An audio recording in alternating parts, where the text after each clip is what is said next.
Okay, good afternoon, everyone.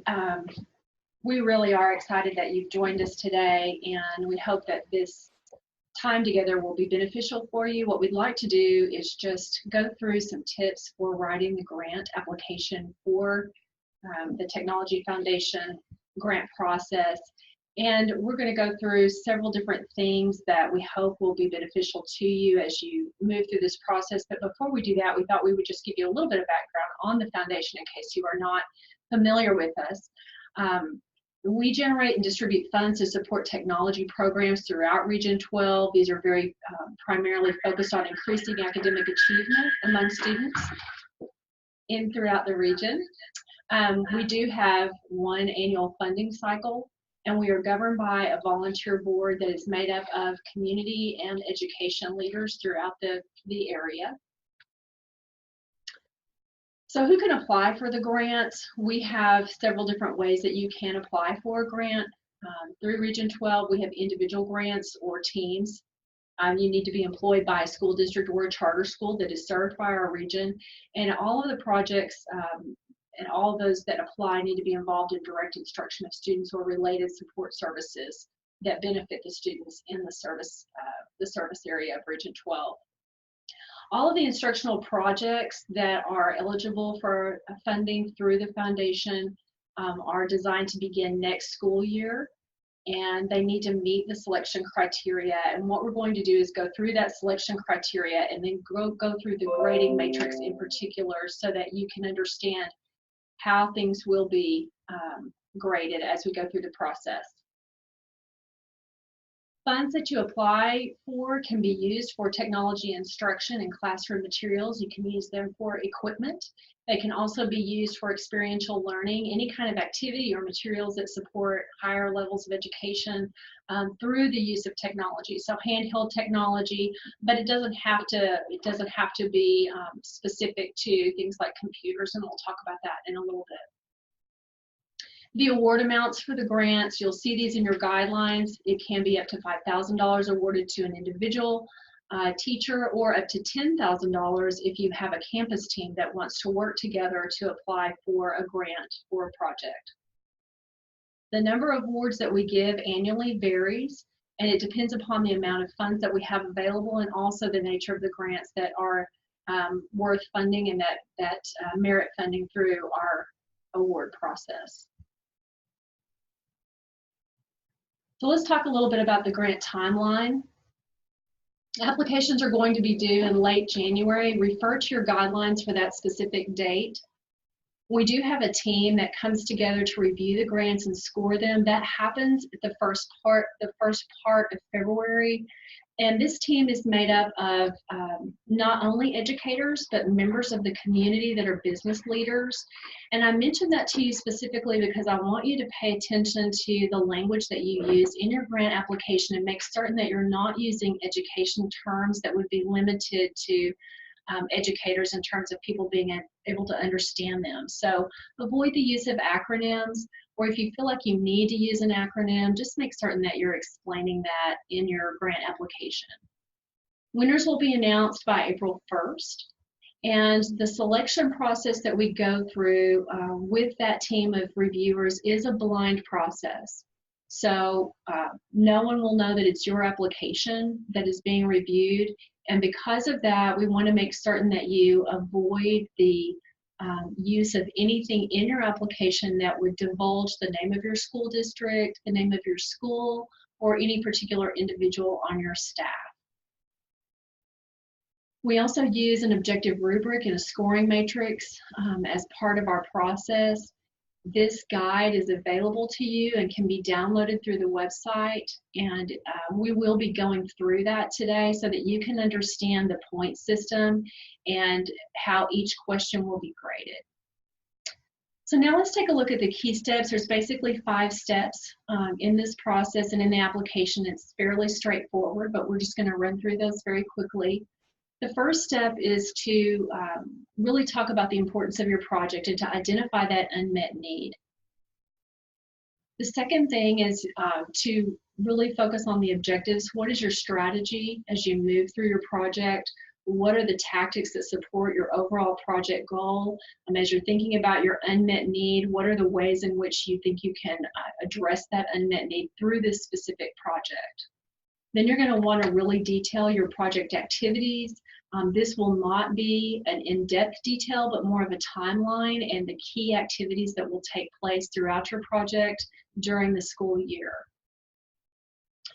Then you're going to move to the evaluation section, and this will mirror your objectives. This will be the way that you'll measure your success. So how will you know if your project has been successful? How will you know that there has been an impact because of the project that you're implementing there in your district? And then the last one is the budget. And that is really just where you're going to be detailing the expenses related to implementing the project and any of the specific supplies that will be needed for you to implement that project. So now let's go into a little bit of detail about each one of these particular areas. So as we look at the unmet need, this is really where you're going to be, this is your case statement, if you will. This is where you're really going to be proving the importance of your project. And if you look at your guidelines, the selection criteria basically states that this is the area, the degree to which your proposal is going to support your campus improvement plan or your district improvement plan, and that it will be addressing a specific area of need. And this is something that we would like for you to be able to substantiate by data. We'll talk a little bit more about that in a moment. It's not necessary for you to provide a lot of data. It's just important that it be substantiated by data. This is also the degree to which the student academic performance is emphasized. We want to make sure that that is a focus area. That is a primary objective for the Technology Foundation, is academic performance and making certain that achievement is a key focus area. This application question, this criteria is in reference specifically to questions 1, 2, and 5. There are 35 possible points for this area, and we'll talk about each one of those individually. So the first thing that you want to do is agree on the problem. And so you want to start by identifying that specific need. There may be stakeholders that can help you define the problem that you're looking at addressing, and it may be that those are folks that are fellow staff members, it may be that they're parents, it may be that they're other members of your community, but you want to be sure that you're able to describe the impact of the problem and then provide some concrete evidence of the problem and the causes. If you are able to provide 1 or 2 pieces of data to substantiate that, that will be very helpful in articulating your case. And then you also want to make certain that you focus on how is this proposed project providing a solution that aligns with your campus or district improvement plan. The next thing that you want to do is just describe briefly what it is that you hope to achieve through the project. You know, what is your goal of the project? So let's talk about some specific, one specific example that articulates this.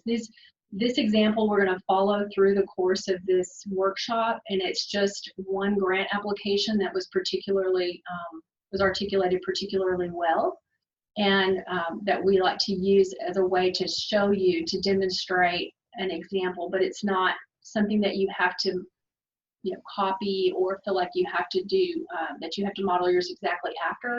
It's just that this is a great example and it articulates it well. So if you look at this particular example, it says, we are seeking a grant to expand our Read to Success program with the objective of helping 5th grade at-risk students increase their reading skills and to read at grade level. So the next step then is to identify the key outcomes, and you can see that in this example, by the end of the year, the students are going to double their reading speed and improve their reading skills by 1 to 2 grade levels. So you can see that this is very clearly articulated. You can see very quickly what the goal of the project is and what the outcomes are. So what is the solution that they're hoping to achieve, and it's clearly articulated there. And so the next and final piece of that then is to be sure that you're setting realistic and achievable outcomes. So the rubric that's attached to this for questions 1 and 2, you can see that question 1 is that the project rationale is clearly stated, and the highest possible range of points for that is 7 to 10 points. and that's obviously what you're shooting for. And then you can see that question 2 is alignment with campus and district plan.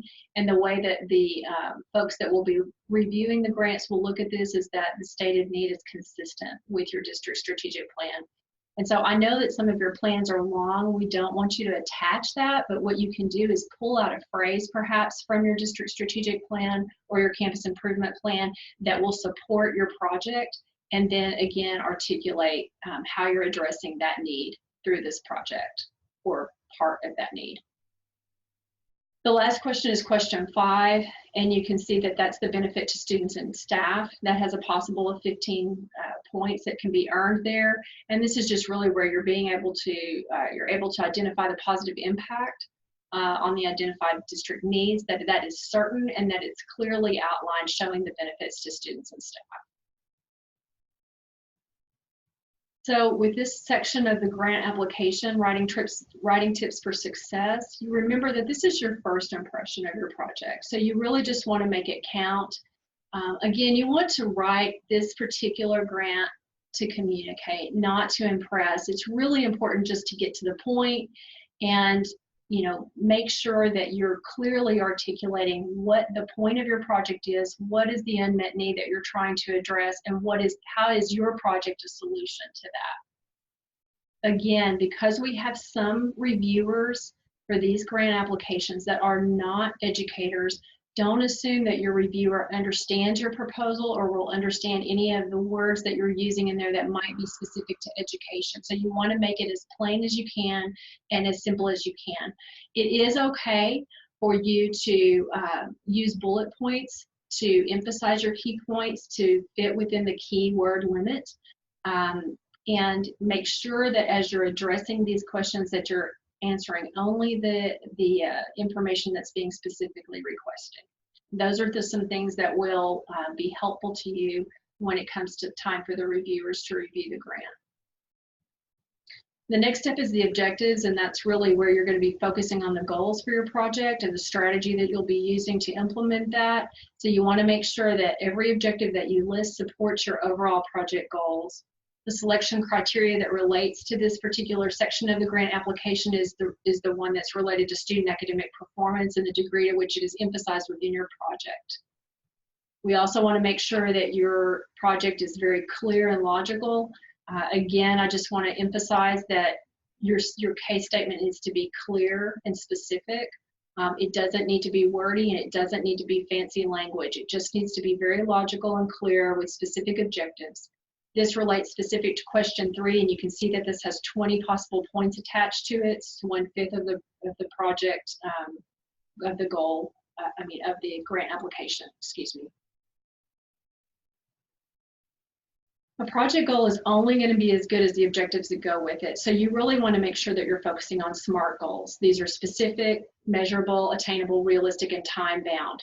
So again, you want to focus on outcomes, not necessarily the process. You want to make certain that you're looking at what is the result of this project going to be and who is the target audience that's being served. And make sure that everything that you're doing with this project is realistic and that it can be accomplished within the school year. These grant periods are typically for 1 year. We haven't had any that have exceeded that. And so you want to make certain that whatever it is that you're trying to accomplish can be accomplished within that school year. As I mentioned, these grants will be for the time period that begins next school year. And so you will have a full school year to do that. However, the evaluations are typically due in April. And so you may be 90% complete. If you are a grant award winner, you may be 90% complete by the time that you're requested to submit your evaluation. So let's just look at a SMART objective example. Using that same example that we talked about a moment ago, 5th grade students will double their reading speed and increase their reading skills 1 to 2 grade levels by the end of the school year. You can see that in this example, it's very specific. We know that it's 5th grade students. We know exactly how much their reading speed will be increasing, and we know exactly what the goal is in terms of their academic increase, in terms of academic performance. It is very measurable. You can see where they've identified that it will double in speed and that we are hoping that it will improve their reading level skills 1 to 2 grade levels. So again, SMART goals, very simple, very plainly stated. It's attainable and realistic, and it's time bound. So it's by the end of the school year. So this is just a very simple example of an objective that you can use as a reference point as you're writing your grant. Looking at the rubric that's attached to this particular question, you can see that again, 20 possible points here. These are what the grading committee is going to be looking at is that the objectives have been defined and they're clearly defined and attainable, and that everything that is related to educational outcomes is stated and it is measurable. Writing tips for success with regard to objectives. Again, no need to write flowery, colorful statements. Just be matter of fact about what it is that you're trying to accomplish through this particular project. You want to make certain that when you're writing your objectives that you're tying it back to the identified need. So always keep the unmet need in your case statement in mind as you're writing the application.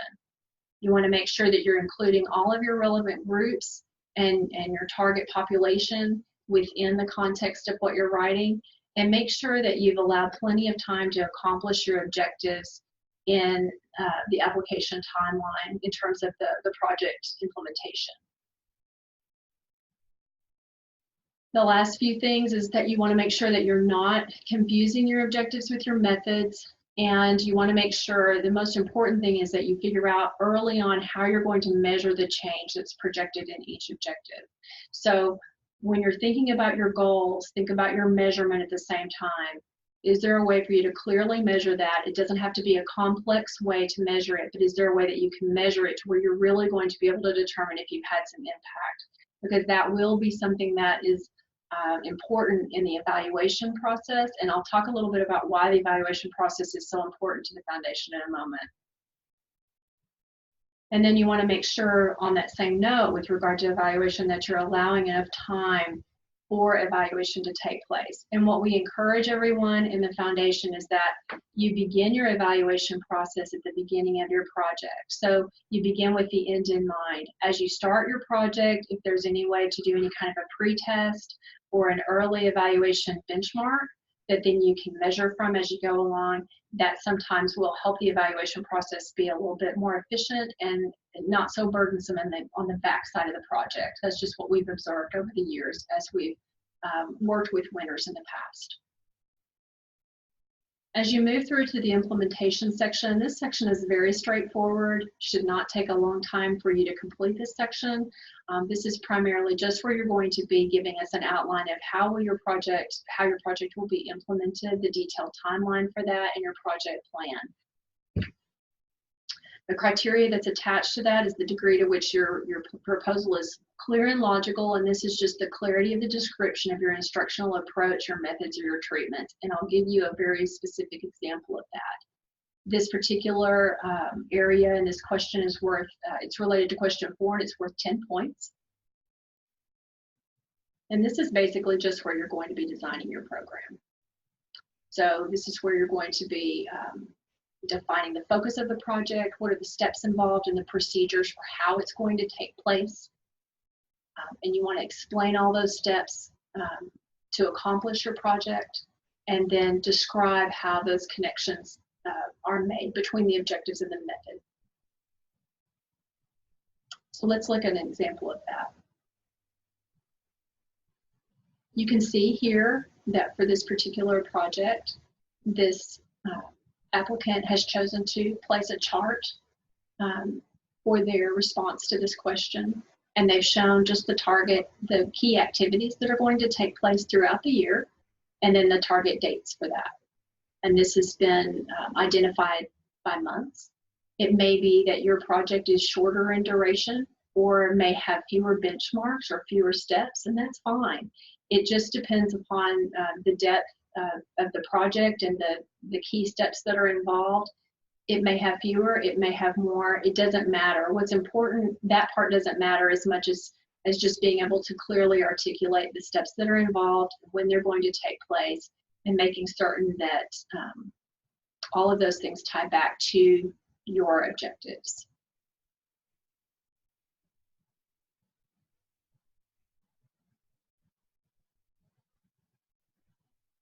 Okay, the rubric that is attached to this, again, question 4, you can see here that what they're looking for is that your methods are research-based and they're instructionally sound, and that the benchmarks have been clearly defined, and that you have a timeline that's clearly stated with realistic dates, and that your activities are linked to a timeline.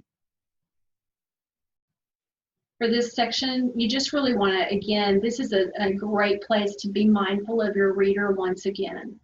This is a place where we've seen folks get tripped up on educational, or there's been a tendency to use educational terms that have not been clearly understood by the reader. So you want to make sure when you're looking at your timeline and the steps for completing your project that you focus on colloquial language, language that, or at least simple language that can be understood by a reader regardless of whether they're an educator or a business professional, and that you're using direct statements with active voice. The next section is really around innovation. This is something that's very important to the Foundation Board. We're looking for creative use of educational techniques in the classrooms and creative ways to engage students in the classroom. And so this part of the application is really focused on creative or innovative ways that you're approaching your objectives. And we're also interested in if this project is able to be sustained after your grant funds have been used. This particular part of the grant application relates to questions 6 and 7, 15 possible points. And this is really where you're going to be describing how your project is unique and innovative. You want to ask yourself these questions and then be able to answer them. Is this a new or a unique teaching method that you're using? Maybe this is an innovative approach to engaging students, and if so, how is it unique? We've seen folks use the virtual reality types of approach to teaching recently. We've seen creative use of distance learning that has been very innovative and effective in engaging students, but there may be some unique project idea that you have around that, around another idea. And so whatever your imagination can come up with, the Technology Foundation Board is very interested in exploring new and exciting ways to engage students, whatever that looks like, and how can technology be a part of that learning experience for those students. We want you to be able to clarify for us in this section whether the project is able to continue after grant funds are used. It's important for us to know that, and if so, what is the plan for sustaining the project? And looking at the rubric for this, again, questions 6 and 7, you can see here that it's very focused on project innovation, that the creativity is clearly stated, and whether or not it's sustainable and will continue. You can see that that can earn up to 5 points if your sustainability plan is clearly stated. The next section is around the evaluation. It's focused on the evaluation, and again, this is really where you're going to be focused on the means of measuring the success of your project, and this will tie directly back to your goals.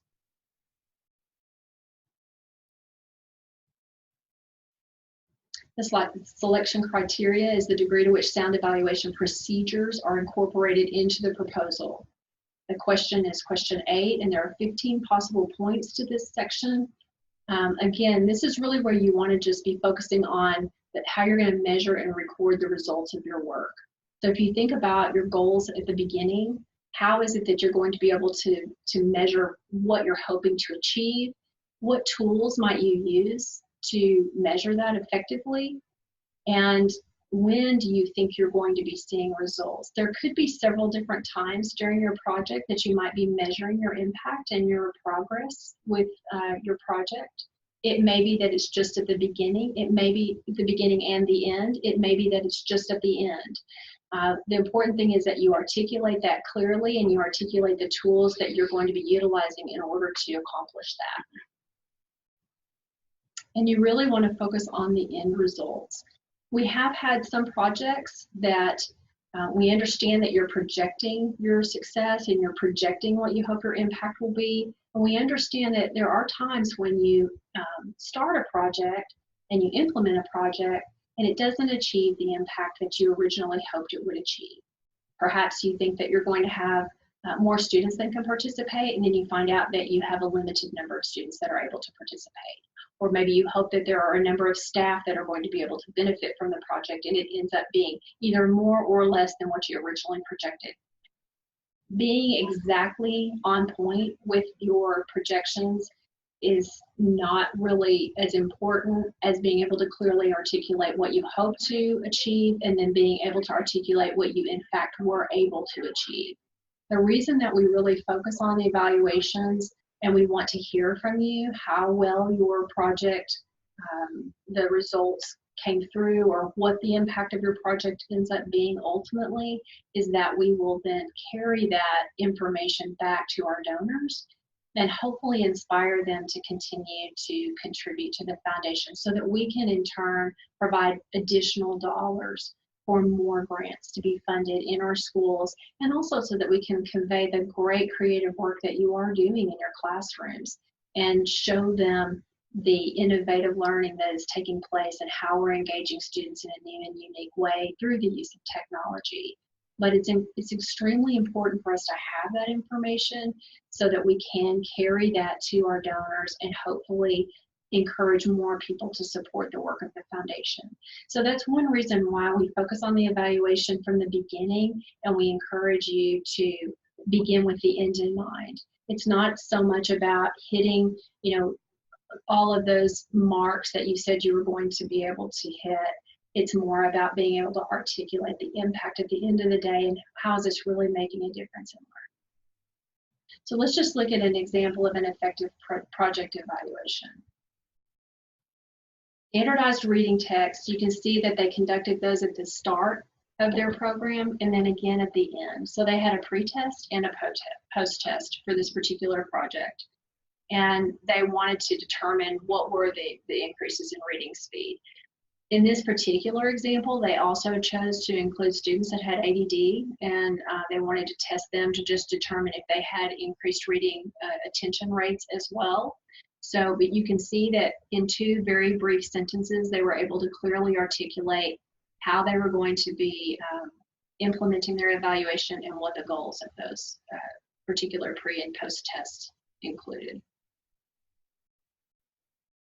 The scoring rubric related to this is question A, and you can see that what you have a possibility of earning 15 points here, and that the evaluation component is clearly built into the project and the methods are clearly stated, and that there are specific activities that are identified. That part is underlined because that is a really critical part of the scoring piece that we have seen over and over. We've seen our grant evaluation team look for those specific activities, and they really want those to be clearly identified. So just spend some time focusing on that in particular.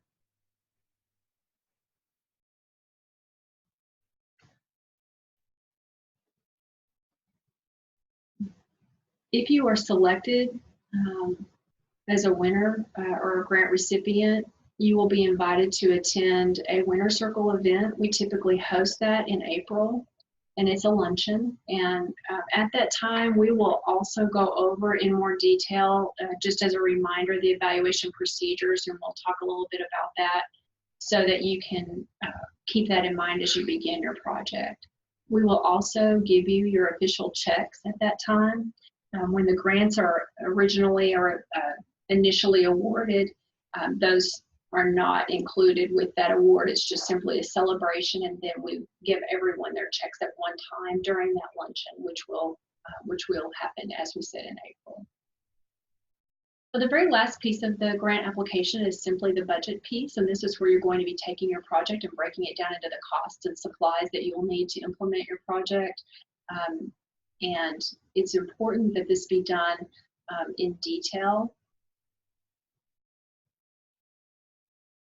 You want to make certain that, and you can see that in the application, it's a chart. It's a fairly self-explanatory chart, very simple, but you want to make certain that your budget is complete. You want to itemize each particular component of your project. And really the thing that I want to focus on the most in this particular section is that you want to prioritize the items that you need in your project. So if you have 5 or 6 items that are required for your project, but you have 2 or 3 that are critically important to implementing your project, you want to make certain that they are placed in priority order. And why do I mention that? We have had, on occasion, some projects that are funded partially and not funded in their entirety. And so when the committee is looking at a project that may merit partial funding, but perhaps will not merit full funding, they will look at the budget and determine how much they're funding based on those priority items and how they're listed. So you want to make certain that you're listing those items that are the most important at the top. You also want to be realistic with your supplies request.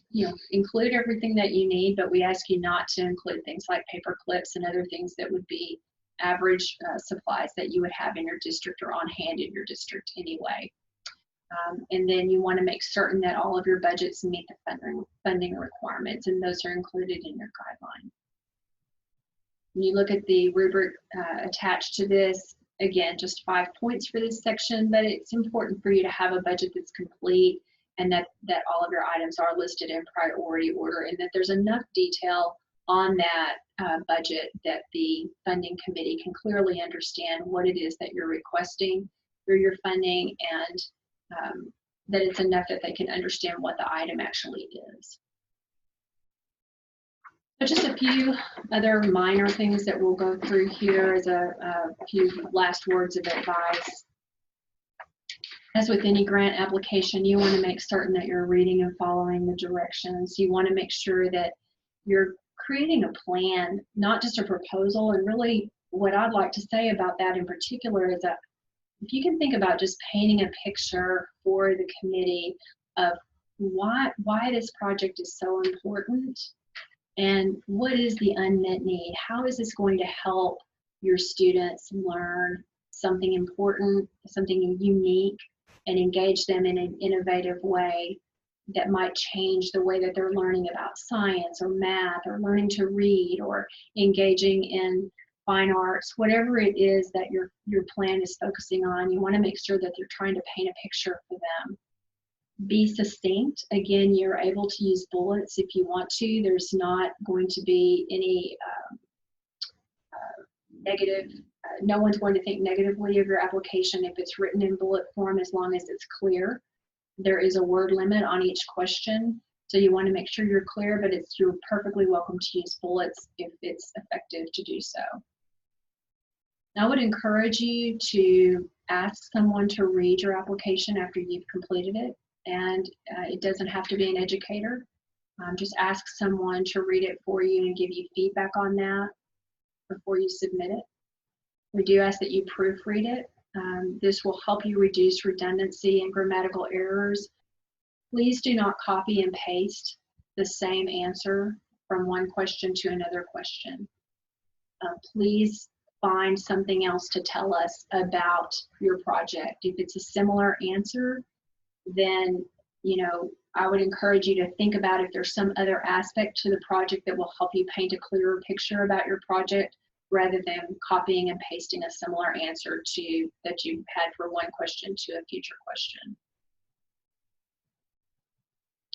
Please focus on things that are unique, projects that can be sustained, and things that perhaps will provide your students with a unique or special experience that they might not otherwise have in the classroom. Those are the types of projects that tend to catch the eye of the review committee.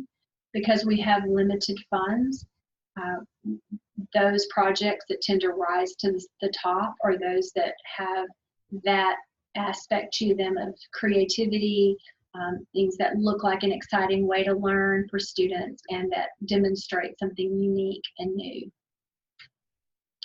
If you are not selected for a grant award, we don't want you to be discouraged. We would like for you to use this opportunity to build your grant writing skills, but also, you know, perhaps there are other organizations that you can submit a grant application to. We have had many grant applicants who have not received a grant award the first time around, and then they applied again and received an award. We've had some folks who have had multiple awards given, some school districts who have received more than one grant award. So if you will just continue to submit your grant applications, we want you to use this experience and be able to benefit from it, but we don't want you to be discouraged.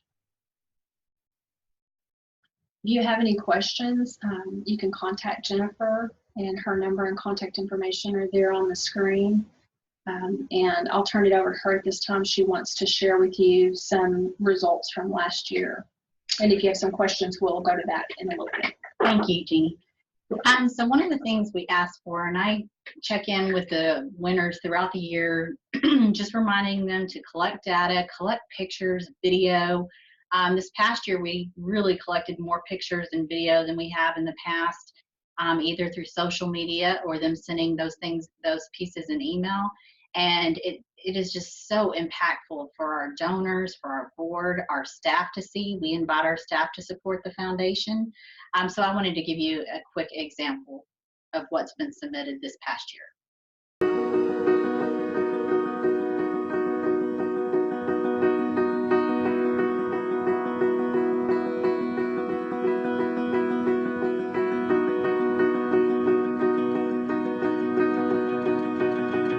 As you're looking, just listen. Don't get up and walk. Okay, welcome to historic Jamestown. In 1607, this permanent English settlement in North America was founded right here at James Fort, which is what you're looking at. Okay, I'm going to take you to Captain John Smith. Okay, so this is John Smith. He was the leader of Jamestown, and they've put up a monument there at Jamestown for him. Okay, this is back to the James River. Okay, and the river flows in from the ocean. So that river has some salt water in it that the people of Jamestown didn't know that it had that much salt water. Yes, Cole? Is it the Mississippi River? I can't. It is not the Mississippi River. It's the James River coming from the ocean. If we walk towards that water, I'm not saying to get. We're not going to walk. What if we do? Would we get in the water? No, you would not get in the water. Okay, here's the seawall. They had to build this to protect the James Fort.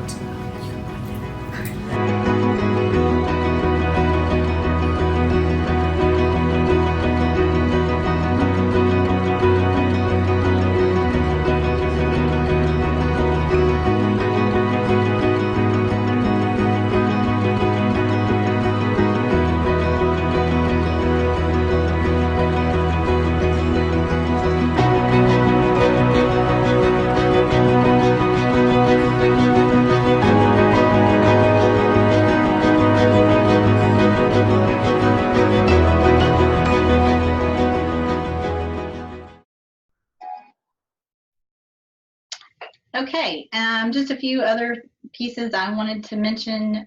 Jeannie Marie talked about the grants not having to include handheld technology. We're really looking for innovative strategies that utilize technology to design those learning experiences for any and all student groups.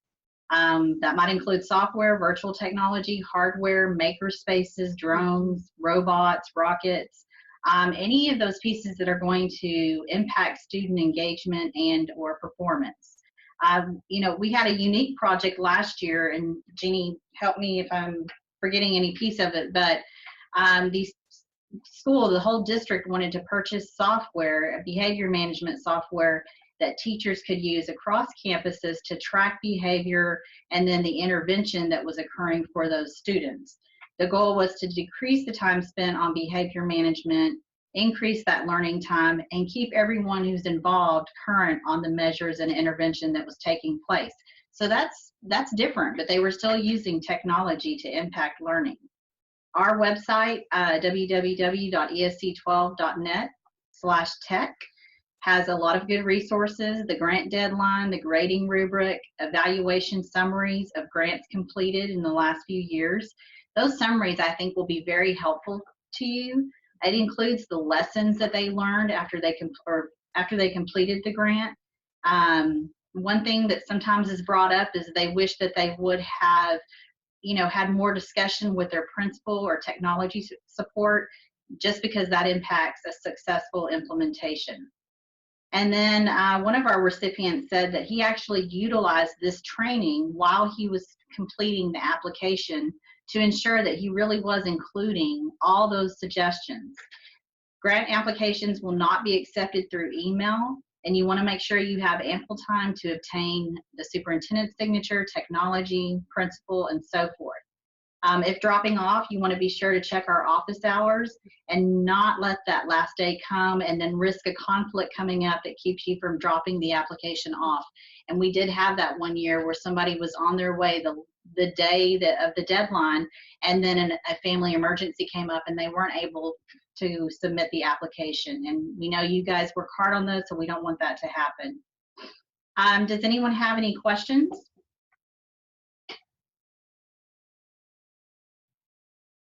You're all ready to submit a winning grant application.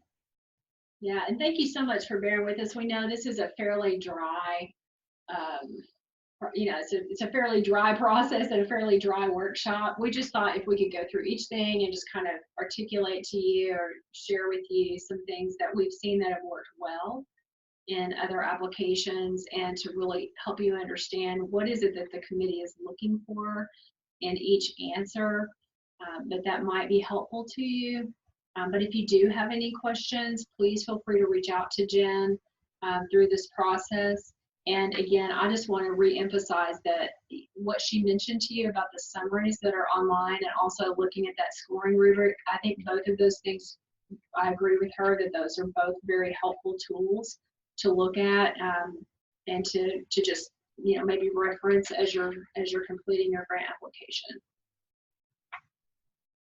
Okay, we wish you all the best of luck. Thank you for attending this presentation.